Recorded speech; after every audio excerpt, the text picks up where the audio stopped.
खेड तालुक्यात पुणे जिल्हा परिषदेच्या लघु पाटबंधारे विभागाच्या वतीने 46 ग्रामपंचायतीच्या अखत्यारीत येणाऱ्या 91 बंधाऱ्यापैकी 38 गावातील 81 बंधाऱ्यांना 2688 लोखंडी ढापे ग्रामपंचायत प्रशासनाच्या वतीने बसवण्यात आल्याची माहिती खेड पंचायत समितीच्या लघु पाटबंधारे विभागाच्या शाखा अभियंता रुपाली तांदळे यांनी दिली।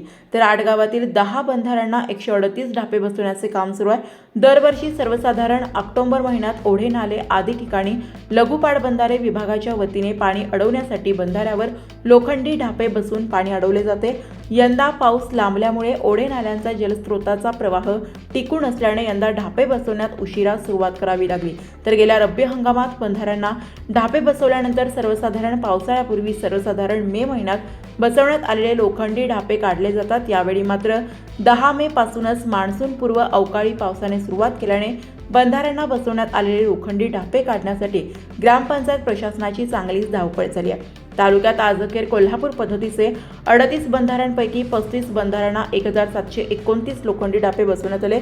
14 वळण बंधाऱ्यापैकी 13 बंधाऱ्यांना 163 ढापे बसवण्यात आले। 39 आठवण बंधाऱ्यापैकी 33 बंधाऱ्यांना 658 ढापे बसवून पाणी अडवण्यात आले असल्याचे प्रशासनाकडून सांगण्यात आले आहे।